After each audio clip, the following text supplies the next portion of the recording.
Hey guys, this is Josh from Midnight Auto Repair coming back to you after a few weeks. You know, new year, life happens along the way, and then trying to get parts has been just absolutely killing me. So I've been trying to make sure I at least get some stuff done. That way I have some stuff to give to you guys, but you know, it's been waiting in between, and then, you know, new year stuff. And then also, in the last year, I've lost over 40 pounds. I hit my goal weight. So now I'm also going to the gym in the evenings too. So trying to do a lot, plus working, you know, 45 to 50 hours a week, depending on what week you look at. So I've been keeping along, and also too, I'm doing some of this, you know, like the S10, I'm doing on my own time, on my own dime. So sometimes the budget doesn't allow me to do a video on that one every week, just because sometimes I'm waiting for parts, and sometimes I'm just honestly waiting for the financial backing to do it. So guys, hang with me. I'm at least going to bring you around and let you see what we have been doing here. So stay tuned.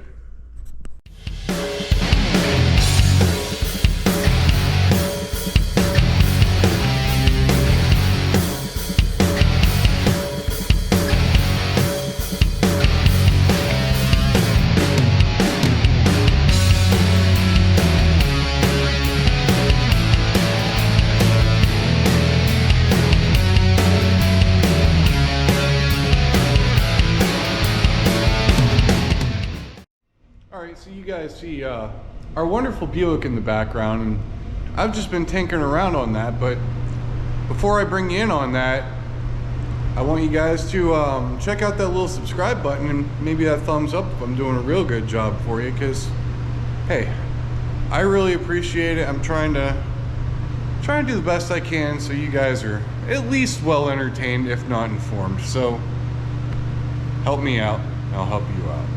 But anyhow, my rambling aside, what do we got the old Buick in for? Because, well, it's January and it's finally snowing in here. So I started it up outside, and she was a little cantankerous because, well, I don't think she's had to start at 30 degrees for quite some time. But what we're coming in for is when we were running around, now that the carburetor's been rebuilt, I was getting a lean backfire, and I've been just pulling it in, trying to figure it out, check my fuel flow rate, which on this is actually really nice, because all I have to do is empty the sight glass here on our sediment bowl, and I can just crank the motor over and see how long it takes to fill that volume of a chamber with fuel. And honestly, I did it, and we were getting a good fuel flow up to the carburetor. Check the choke. I ended up dialing the choke in a little extra, trying to just intentionally over-richen it just to see if it would correct the problem.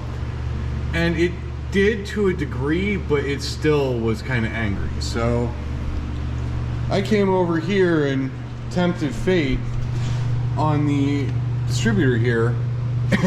I was able to crack the jam nut on the crow's foot loose, and then use a pry bar and a hammer and kind of just start working it back and forth, put a little bit of penetrating lube on it, and now she's pretty good about starting. I'm still not quite settled out with it yet, because I want to let it cool, and I want to see where that final timing ends up, because I don't have a light here right now.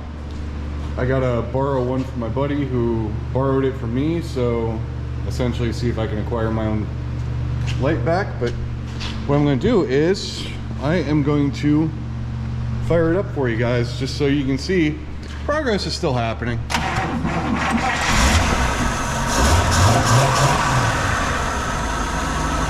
As you see, I'm not quite settled on the final timing yet, just because it is a little hard to start. But once it starts, man, I'll tell you what, you know, if you really think about it, this motor is still original. It's not rebuilt as far as we know. So, oh, 1953 to now, it's not going to respond like a fuel injected car. I'm probably going to play with the carburetor a little more too. The other fun thing is, if you watch it, that's blow by when you load into it. So I don't think that our tune is the entire issue on this thing. I think she's got a cylinder that's got some rings down, and it's just taking a second for the RPM to catch up with the fuel on this one. But she's still running. I actually just took her for a run, and hey, if I can get Jim's permission and we get enough snow, maybe I'll give you a video of going out in the circle and doing a couple donuts 1950 style. But it's only with permission, and maybe if you guys could help me get a few views and likes, you know, it really helped too. But if you look out the window, you can see we're actually getting snow. So the possibility is real. Now, this here, this old International Scout 2, 77 or 78 if I remember right. This has been Jim's project, and this is kind of just what he's been picking on in the time, you know, that he has to spare. Because, you know, he's also a gentleman that has a lot going on, so we're kind of both in the same boat. We just come in and we pick on our projects when we can, because that's how most of these things go. You know, if you watch TV, you watch, you know, like Phantom Works, which is a show I love just because the guy doesn't take no crap from anybody and he lays it out there honest.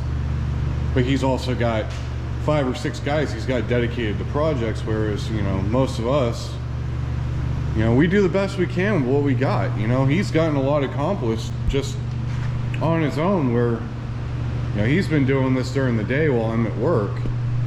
And we kind of, we cross paths every now and then, and I'll help him out, or he'll ask me to, you know, tinker with something. But this is him doing his own thing, and man, is it looking good. You know, these old Scouts, they, you know, they kind of got left in the dust behind like the K5 Blazer or the old original Broncos. And now I'm kind of happy that these things are finally starting to get their appreciation, because honestly, they're kind of built like a CJ5 with a sprinkle of Bronco and some K5 thrown in there. It was just the way that International did it. But they did it in their own way. You know, you got the old 345 International in here. And I'll tell you what, motor runs great. And he started literally with just the frame. You know, the body, he's been fixing that. You know, there's a few little rust pinholes that he's still figuring out. This orange up here is going to be the final color, and I'll tell you what, it will look sharp.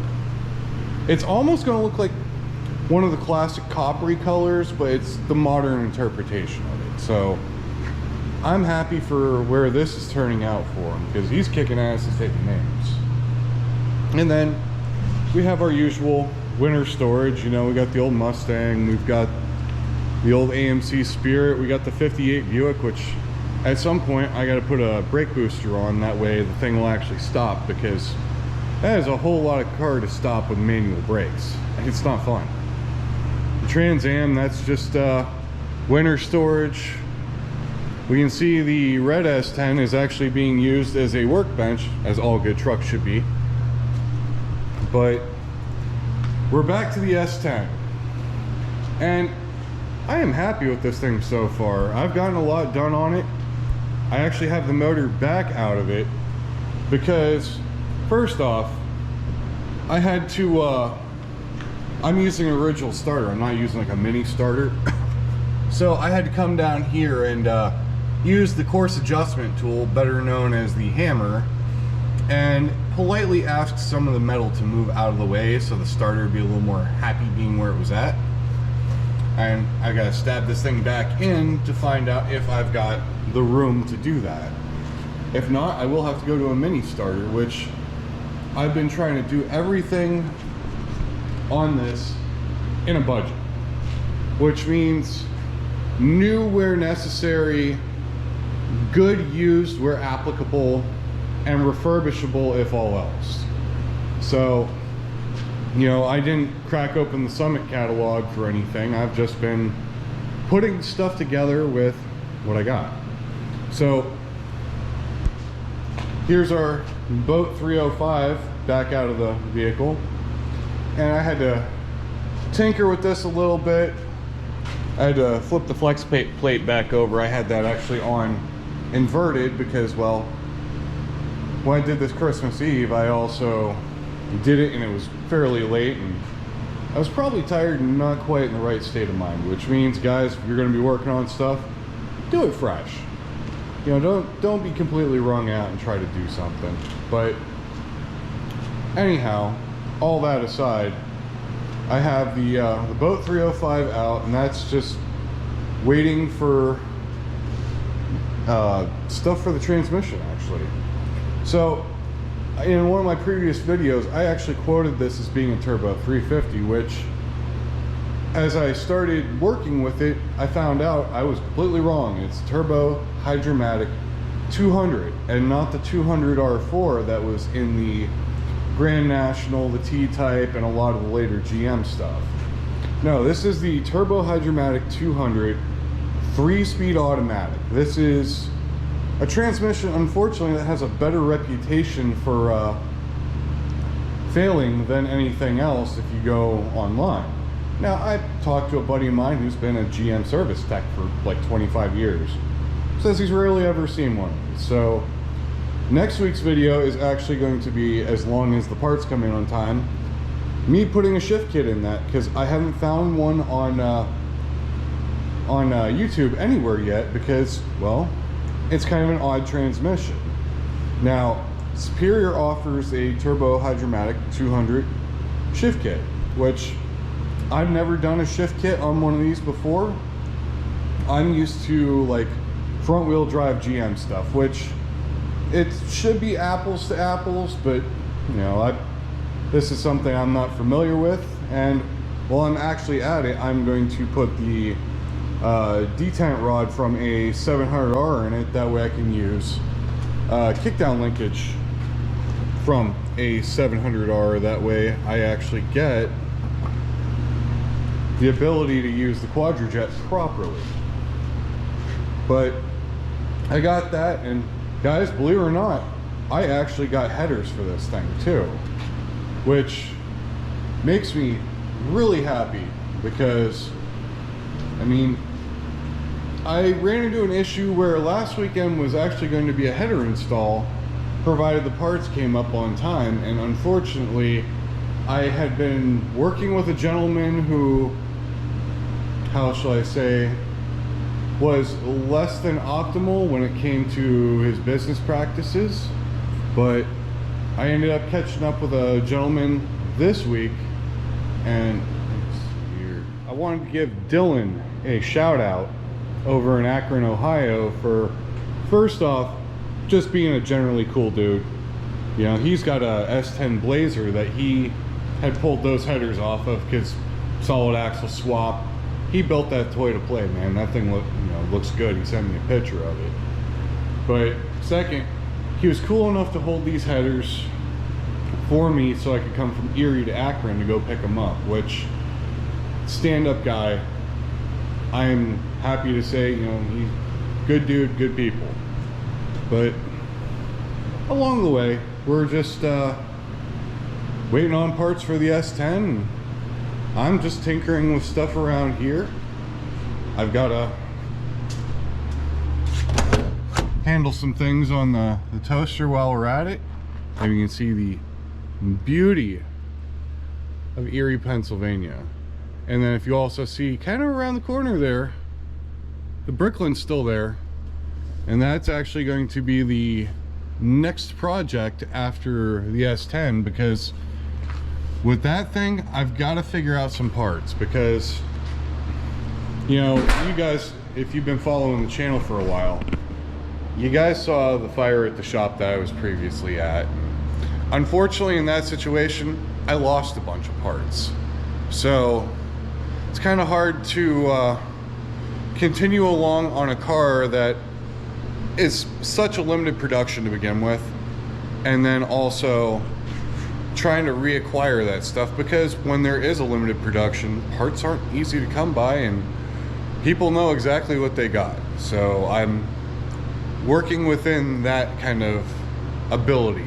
I know Derek from Vice Grip just did a Bricklin that he got from Tavarish, which is actually kind of funny because I saw it in the background of Tavarish's videos and I always commented and I never got a response to it, and now I know Derek ended up with it. So it's kind of fun to watch, which means I need to get my butt in gear and work on mine, because I do have fun plans for that one as well. But really, I just kind of wanted to bring you guys back in and kind of catch you up on what's been going on. I know it's been a few weeks since I've done a video, and I just wanted to let everybody know I'm still doing this. I'm not dropping off the face of the earth. I didn't give up on YouTube.